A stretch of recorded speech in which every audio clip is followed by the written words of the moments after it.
So, what an episode that was, by the way. I know we've just been talking about it, but to have the UK Foo Fighters, and not just have the UK Fighters on, it seems like coincidence that I think it's 2 days' time, I want to say the 2nd of June, or it'd be 3 days' time because it's 31st tomorrow, but in 3 days' time, the actual Foos have got a new album out, which I'm really excited about because I know we didn't go into too much. We kind of touched upon it, but this is going to obviously be the first album without Taylor Hawkins in it, which is quite heavy, really. But for us, certainly on what we talk about on the show, but I think it's a credit to them that they're going to carry on and try and do it in his memory and so forth. But I think it sounds cliched, but I think it's what he would have wanted. Like they were a band before him as well, and they had a different drummer, and they've had a few lineup changes. But his contribution will never be forgotten. I think is the thing. No matter how long they carry on, his contribution will never be forgotten. Well said. Well said. And I think that there's a slight difference when it's someone who plays an instrument within the band. I think, we've seen versions of bands where the lead singer has been changed. I mean, I always use Blink 182 as an example because when the lead singer, whose name escapes me just a second because I've had whiskey, Tom DeLonge? Tom DeLonge, yeah. When he left the band and they replaced him, me and Mark went to see them live, and it was amazing gig. They played some of the classics, they played some of the new stuff, but it did sound different. Yeah, Tom DeLonge's back now, and it sounds like Blink 182 again. And I think with someone who will play guitar or an instrument of some sort, drums in this case with Taylor, I think you'll still find talented drummers. The drumming will sound the same to some extent, and I'm sure Ollie, who we had on this week's show, I really look forward actually to seeing them live, to seeing how good he is, because I think that's such a talent. I mean, your boys have got a drum kit and things like that, and just kind of hearing the sounds and so forth. I always wanted to be a drummer when I was younger.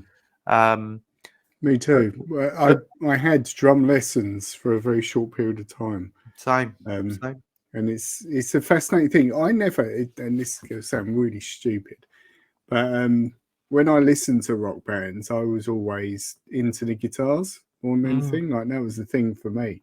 And it wasn't. I had a friend at the time, many years ago, who was a drummer, and I remember going with him to see his old band, and he said to me, "Oh yeah, I'm really looking forward to seeing the band because I want to see how differently the person drums." Yeah. And up until that point, I thought, naively, I thought everyone drummed the same. Like in a way, it was a funny thing.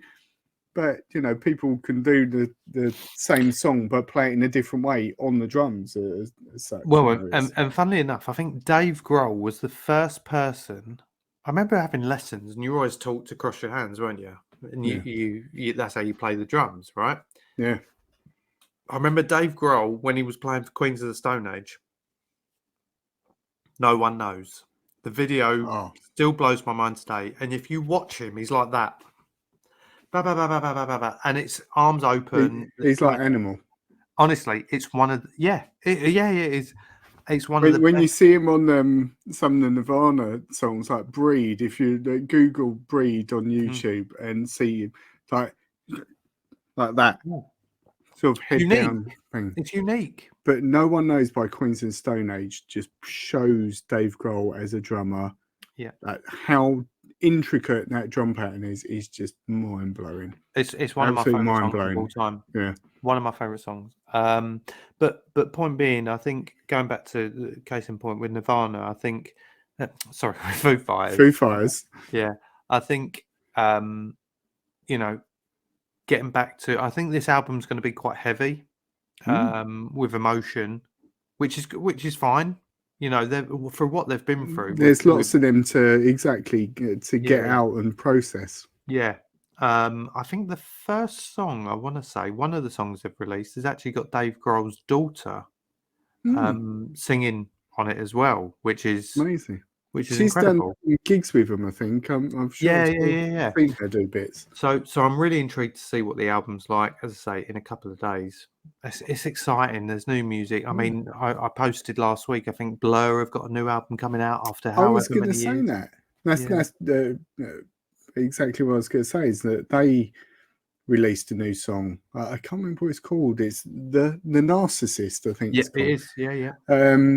And that was really good. Yeah. I hadn't listened to it when it came out, but I was listening to something, and then Spotify starts playing other stuff for you, and a song came on. I thought, oh, what's this? I don't know this song, and it was that one that he'd quite different for them. put I in think there. it's kind of an in between of Blur and the Gorillaz. That's what the vibe I was getting. Yeah. It's still I think it's great. I'm going to see them in July. Going to see Blur. I've never seen Blur before.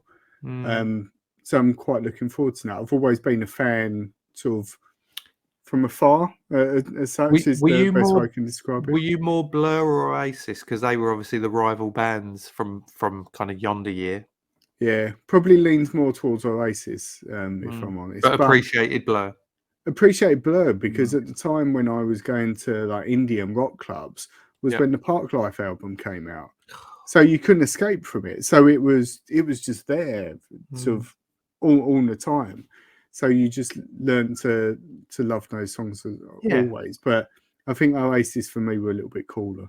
Apart from Song 2 by Blur. When Song 2 came out, like, wow, that's the still for me. It's, Coffee and TV is like my favourite Blur song of all time. But love that song. It's funny because I mean, you and I talk off air about kind of football teams and things like that. And do you need to have a favourite? I mean, the argument used to be from my era was Busted or McFly. I appreciate both bands. I think they're both great from their time. Exactly. Same with Blur and Oasis. I think, you don't need to pick a favourite. Like, they were both incredible bands. Yeah, I agree. And I think that's something that's changed quite a lot. Like when in the past, I think it has been a lot more territorial that you like, well, if you like that band, you can't like that band, like, or whatever.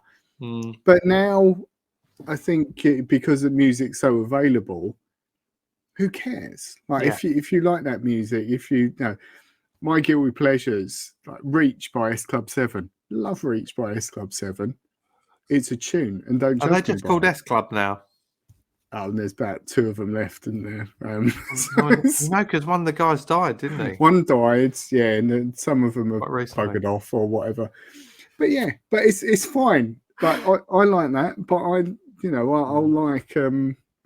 I like Miles Davis. I like Metallica. I like Beastie Boys. Well, who cares? It's all good, isn't it? Can I just tell you a song? I mean, this is completely unrelated and will pretty much be the end of this conversation. But why is it going to kill this conversation? Radio X, Adored. Adored. Do you know the song Adored? By Radio X is the band. No, it's not by Radio X. But the song is called Adored. I want to say it's by I Want to Be Adored by the Stone Roses. Yes. Yeah. What a song. Stone Roses are great. Yeah. I love the Stone Roses. Probably because they're Man United fans. But anyway, we move on. We digress. Enough about football. Well, the story I've got is quite a short one to finish with, really. And it's not something I've ever thought about. Pedro Pascal did an interview in the last week. And what he confessed to is, particularly now, he's not actually in the suit that much in The Mandalorian. Right. And it's not anything I've really thought about. And if you think like in the majority of the series, Mando's got his mask down. You wouldn't know. Yeah.